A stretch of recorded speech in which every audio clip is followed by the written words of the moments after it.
Assalamualaikum warahmatullahi wabarakatuh. Halo adik-adik, welcome back my YouTube channel. Kembali lagi dengan Take Home Education. Oke, apa kabarnya nih hari ini? Semoga dalam keadaan baik saja. Nggak terasa ya, UN 2020 mau dekat lagi. Jadi masih semangat kan? Dan adik-adik harus banyak persiapan untuk latihan soal lagi. Oke, untuk kali ini kita akan membahas soal UN Kimia 2019 dari nomor 1 sampai nomor 5.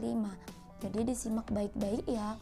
Oh ya, jangan lupa di like, comment, and subscribe biar channel ini terus berkembang.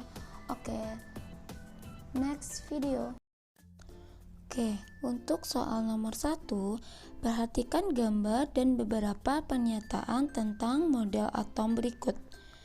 Nah, ini merupakan model atom Niels Bohr, yang mana atom memiliki inti atom dan elektron berdasarkan tingkat energi tertentu. Nah, dari 4 pernyataan tersebut, pasangan pernyataan yang benar tentang kelemahan model atom Niels Bohr adalah 2 dan 4, yaitu tidak dapat menjelaskan pengaruh medan magnet terhadap spektrum atom hidrogen dan tidak dapat menerangkan struktur atom berelektron banyak. Nah, itu merupakan kelemahan dari teori atom Niels Bohr. Nah, untuk 1 dan 3 itu merupakan option yang salah. Kenapa? Tidak dapat menjelaskan spektra atom hidrogen. Padahal kelebihan dari teori Niels Bohr, dia dapat menjelaskan spektra atom hidrogen dan dapat menjelaskan tingkat energi dari atom hidrogen. Jadi 1 dan 3 merupakan kelebihan. Nah, yang merupakan kelemahan model atom Niels Bohr adalah 2 dan 4. Jadi yang benar adalah option D. Oke, next soal nomor 2. Massa rata-rata satu atom P adalah 6,64 kali 10 pangkat min 23 gram. Sedangkan massa satu atom C12 adalah 1,922 kali 10 pangkat min 23 gram. Massa relatif atau AR unsur P adalah. Oke, kita ketahui bahwa untuk mencari AR atom P sama dengan massa 1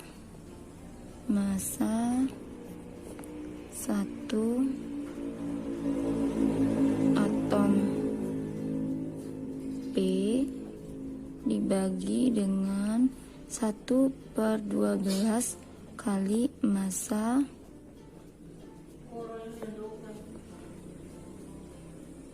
atom C12.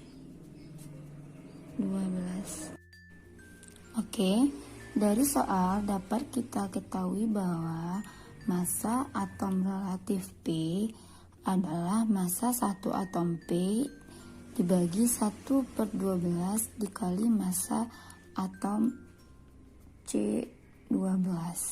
Oke, sehingga kita tinggal masukin ke rumus bahwa 6,64 kali 10 pangkat min 23 adalah massa satu atom P. Kita bagi dengan 1/12, kita kali dengan massa atom C12 di soal adalah 1,992 kali 10 pangkat min 23.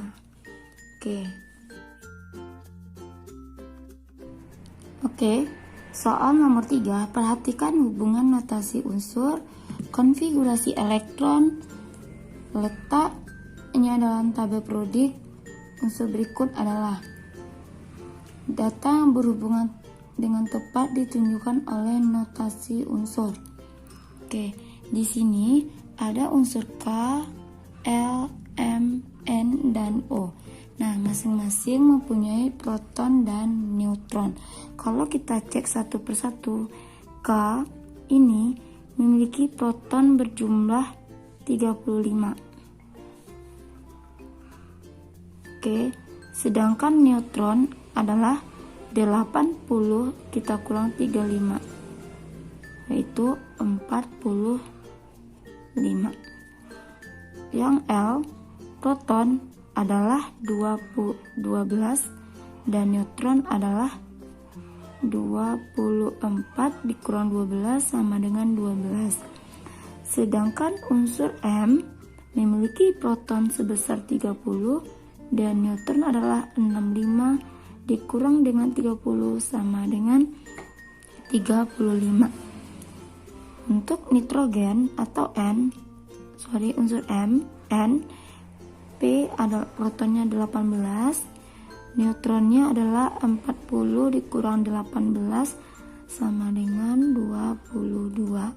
Sedangkan O, P-nya adalah 16, neutronnya adalah 32 dikurang 16 sama dengan 16. Nah, dari ulang tersebut dapat kita lihat dari tabel bahwa yang salah adalah K-nya, yaitu memiliki protonnya 80 salah.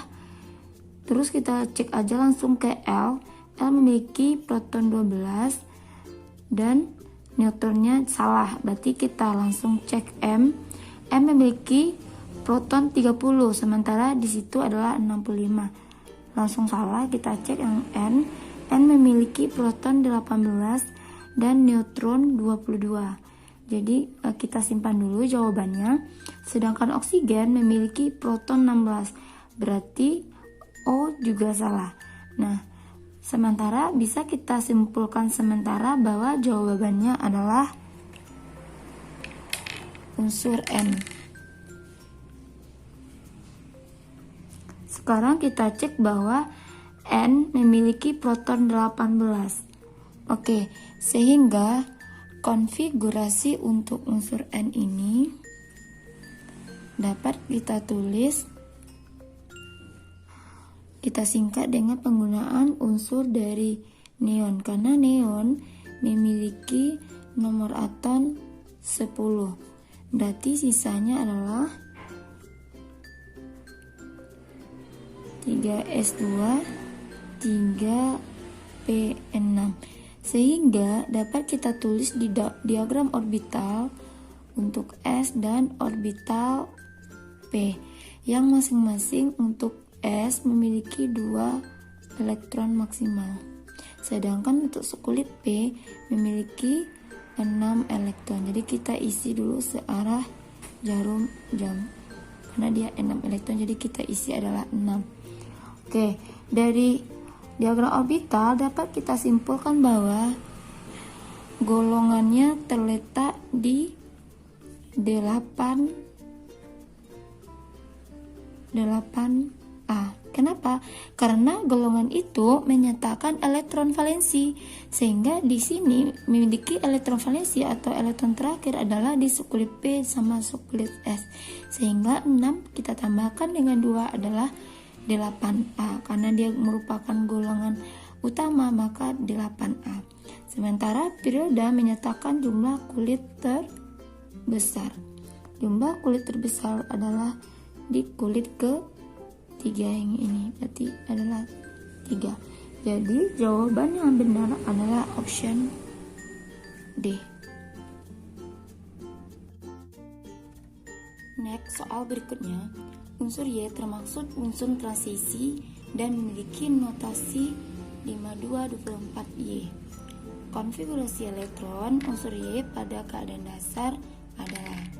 Jadi sebelum adik-adik membahas soal ini, kita harus ketahui dulu bahwa adanya konfigurasi elektron menurut Aufbau, yaitu dari tingkat energi terendah hingga ke tingkat energi tertinggi sampai ke bawah. Nah, di mana S memiliki maksimal 2 elektron, P memiliki maksimal 6 elektron, D memiliki maksimal 10 elektron dan F memiliki 14 elektron. Jadi mereka memiliki masing-masing elektron maksimal terletak di subkulit masing-masing. Nah, karena di soal dimintanya adalah konfigurasi unsur Y dengan nomor atom 24Y, maka dapat kita tulis adalah 1s2 dulu dari tingkat energi terendahnya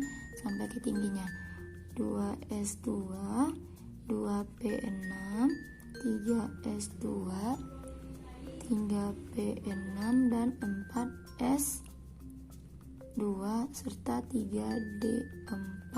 Nah, jadi maksimal elektron terletak adalah di subkulit D, karena di sini udah berjumlah 2 tambah 2 4 tambah 6 10 tambah 2 12 tambah 6 18 tambah 2 20 tambah 4 adalah 24, karena yang diminta adalah dengan elektron berjumlah 24. Oke. Nah, sekarang jadi ada kestabilan unsur. Jadi unsur dikatakan stabil kalau dia penuh dan setengah penuh.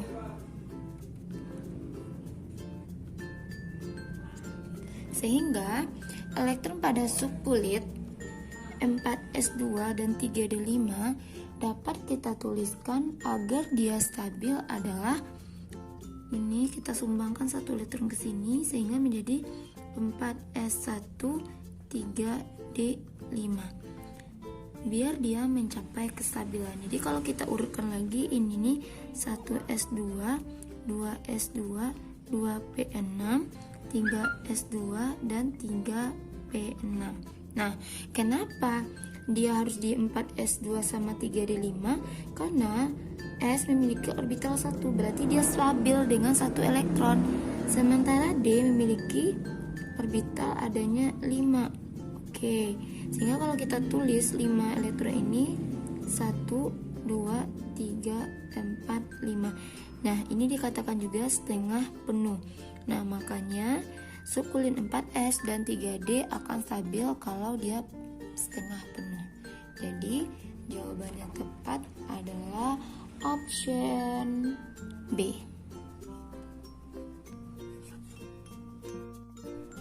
Next, soal nomor 5.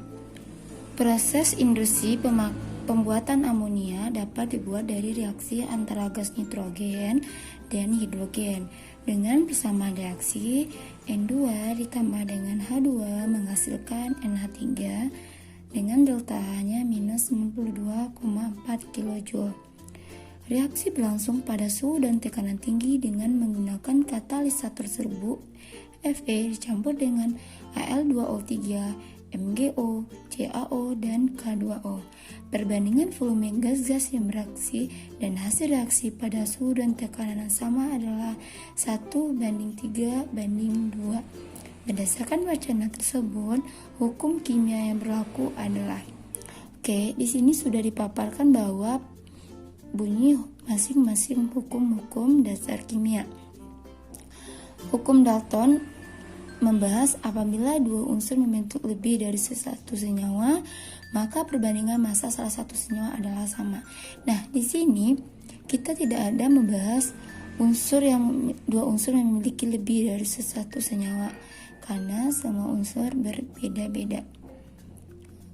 Untuk yang berikutnya, hukum Gay-Lussac adalah perbandingan koefisien sama dengan perbandingan volume. Jadi jawaban yang tepat adalah option B. Oke, kita simpan dulu ya kenapa option B yang benar. Sementara C, hukum Avogadro adalah koefisien setara dengan volume setara dengan molekul. Sementara di soal tidak ada membahas jumlah molekul. Yang D, hukum Lavoisier, massa zat sebelum dan sesudah reaksi adalah sama. Di sini tidak ada membahas massa sebelum dan sesudah reaksi. Yang terakhir, hukum Ross, perbandingan massa unsur suatu senyawa adalah bilangan bulat dan sederhana. Sementara di soal juga tidak ada menyatakan perbandingan massa unsur dalam suatu senyawa. Nah, Jadi kenapa tadi jawabannya option option B, karena bunyi hukum Gay-Lussac itu adalah pada suhu dan tekanan yang sama, perbandingan gas-gas yang bereaksi akan sama dengan gas hasil reaksi. Nah, ini merupakan bahwa kesimpulan dari hukum Gay-Lussac adalah perbandingan koefisien akan sama dengan perbandingan volume. Nah, kalau kita tulis bahwa nitrogen, kita tulis di bawah saja, nitrogen ketika ditambah dengan hidrogen dia akan menghasilkan NH3. Nah, reaksi tersebut merupakan reaksi yang belum setara, sehingga dapat kita setarakan bahwa nitrogen di sebelah kiri adalah 2, sementara di kanan baru 1. Jadi kita tambahkan koefisiennya 2, sehingga nitrogennya sama-sama 2. Sementara hidrogen di sini adalah 3 kali 2 adalah 6. Berarti karena di kiri hidrogen baru 2, kita tambahkan 3. Sehingga reaksi tersebut sudah setara. Nah, perbandingan koefisien akan sama dengan perbandingan volume. Koefisien di sini adalah 1, koefisien di sini adalah 3, dan koefisien di sini adalah 2. Sehingga koefisien ini menyatakan volume, berarti volume di sini sama dengan perbandingan 1 liter, 3 liter, dan 2 liter. Jadi jawaban benar adalah option B. Oke adik-adik, sekian pembahasan UN 2019 Kimia. Jangan lupa untuk tonton untuk soal nomor 6 sampai nomor 40, and like, comment, and subscribe ya. Thanks for watching. Bye bye.